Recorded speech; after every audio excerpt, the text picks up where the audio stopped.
સુરતના અશ્વની Kumar main road પર આવેલા સરસ્વતી સ્કૂલમાં આગ લાગી હતી।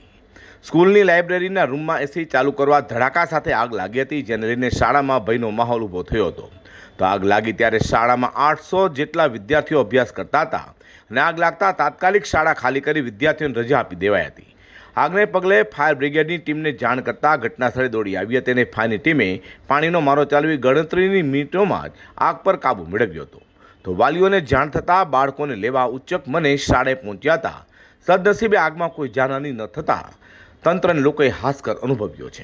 સુરત ફાયર કંટ્રોલ રૂમને 9:21 કોલ આપવામાં આવેલો સરસ્વતી વિદ્યાલયમાં કોઈ કારણોસર આગ લાગેલી છે અશ્વિની કુમાર રોડ ઉપર। કોલ મળતાની સાથે જ ફાયર વિભાગ દ્વારા 3 સ્ટેશનની ગાડી ઘટના સ્થળ ઉપર મોકલવામાં આવેલી, કતારગામ, ઘાંચીશેરી અને કાપોદ્રા ફાયર સ્ટેશન। ઘટના સ્થળ ઉપર આવીને તપાસ કરતા જાણવા મળેલ કે લાઇબ્રેરી રૂમ છે જેની અંદર એસીમાં કોઈ અગમ્ય કારણોસર આગ લાગેલી, બાકી બધું નોર્મલ છે। છોકરાઓ કે કશું કોઈ પણ જાતની ઇન્જર્ડ છે નહીં અને આજના દિવસની રજા આપેલી છે। ઇલેક્ટ્રિકલ અને જે લીગલી અમારા જે ડોક્યુમેન્ટ છે એ પ્રોવાઈડ કર્યા બાદ સ્કૂલને ચાલુ કરવા માટેની પરમિશન આપવામાં આવશે।